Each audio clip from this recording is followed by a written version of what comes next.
विस्तार न्यूज के शुभारंभ कार्यक्रम में पहुंचे छत्तीसगढ़ के खेल मंत्री टंकराम वर्मा ने चैनल को बधाई दी। साथ ही उन्होंने कई मुद्दों को लेकर भी बात की। उन्होंने कहा कि मैंने कभी सोचा नहीं था कि मैं मंत्री बनूंगा।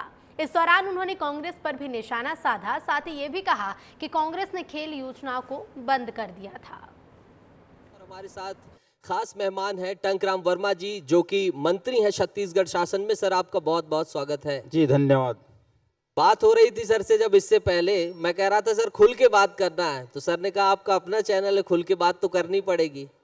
सर, कैसे शिक्षक थे आप, फिर आपने शिक्षक से राजनीति का सफर तय किया गया, तो कैसे ये हुआ? और पता चला है कि आप पीए भी थे और फिर पीए से लेकर आपने सोचा था कि कभी मंत्री तक का सफर तय करेंगे, तो कैसे आप शिक्षक तक यहाँ तक पहुंचे, जरा जनता को बता दीजिए विस्तार न्यूज की। देखिए, मेरी नियुक्ति जो है शिक्षक के रूप में 1983 में हुई और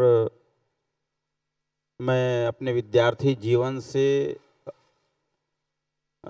सामाजिक कार्यक्रमों में मेरा बड़ा सहभागिता होता था और मेरा शुरू से रुचि सामाजिक कार्यक्रमों में था, पर मैं घर के दबाव में मैं नौकरी ज्वाइन किया, सर्विस ज्वाइन किया, पर मन लगा रहता था कि मैं लोगों के साथ काम करूं। तो 93 में करुणा शुक्ला जी मेरे गतिविधि को देख करके अपने साथ बुला लिए, उनके साथ काम किया। फिर मैं नियमित रूप से बड़े बड़े नेताओं के साथ काम करने का अवसर मिला, चाहे तत्कालीन केंद्रीय मंत्री रमेश बैस जी हो और छत्तीसगढ़ सरकार में दयाल दास जी बघेल हों, केदार कश्यप जी हों, सबके साथ काम किया। और काम करते करते पार्टी के बड़े नेताओं के साथ मेल जोल, बैठना उठना पार्टी गतिविधियों में।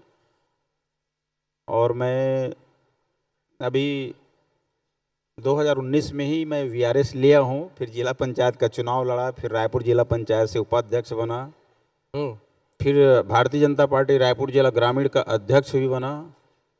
उसके बाद पार्टी ने अभी गत विधानसभा चुनाव में मुझको बलौदा विधानसभा से टिकट दिया और मैंने अपने जो प्रतिद्वंदी था, जिसको लोग बोलते हैं कि कद्दावर नेता बोलते हैं, नाम बोल दीजिए, नाम बोलने में क्यों शर्मा रहे हैं?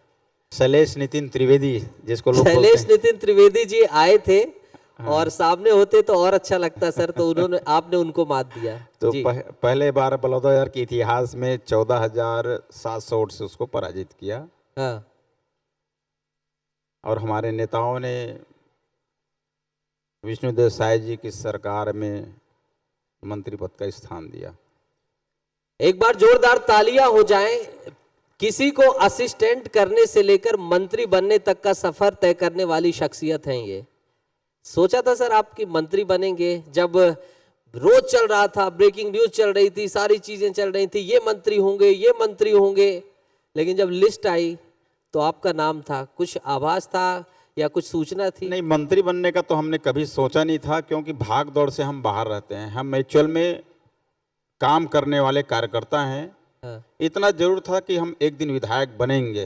हाँ। ये 100% कॉन्फिडेंस था कि हम एक दिन विधायक बनेंगे, पर मंत्री बनेंगे हम कभी सोचे नहीं थे, क्योंकि हम क्षेत्र में इतना मेहनत किए। 30 साल का हमारा मेहनत है। लोगों को लगता था कि पीए से मंत्री बन गया, पर हमने 30 साल में जो मेहनत किया है वो क्षेत्र में दिखता है। हाँ। लगातार क्षेत्र में काम किए हैं, विकास के, निर्माण की, लोगों की बात सुने हैं, समस्याएं सुनी हैं, निदान किए हैं। और सबसे बड़ी बात, मैं अपने पिताजी के नाम से स्वर्गीय सोनचंद वर्मा फाउंडेशन का निर्माण किया। उस बैनर से मैंने लगातार 14 साल तक राम कथा, भागवत कथा, शिव महापुराण कथा का रेगुलर मैंने आयोजन कराया पूरे बलौदाबाजार विधानसभा क्षेत्र में। और इस स्मारिका एक निकलती हमारी पत्रिका धर्मपथ, धर्म प्रवाह, धर्म दृष्टि। आप बड़ी चालाकी से क्वेश्चन से भाग रहे हैं। क्या आपको पता था, सूचना ऊपर से आई थी, दिल्ली से आई थी, या फिर आपको जब सूची आ गई मीडिया के माध्यम से पता चला था? अच्छा, मंत्री बनने का? हाँ। हमको तो पता ही नहीं था कि हम मंत्री बन रहे हैं। हाँ। जिस दिन शपथ लेना था उसके पहले रात को फोन आया माननीय मुख्यमंत्री जी का कि टंकराम, तुमको 11 बजे राजभवन पहुंचना है, मंत्री पद की शपथ लेना है। ठीक। ये फोन आया, पहले से हम दौड़ भाग में थे ही नहीं। तो जिस पद से आप डर रहे थे आपको वो जिम्मेदारी मिल गई। आपने कहा कि मैं तो डर रहा था मंत्री बनने से, संभल के बोलिए, कहीं ऐसा ना हो कि सीएम साहब सुन लें तो बोले ये तो मंत्री बनने से डर रहा है, नहीं, डर इसको रहा कुछ और बना दो। नहीं,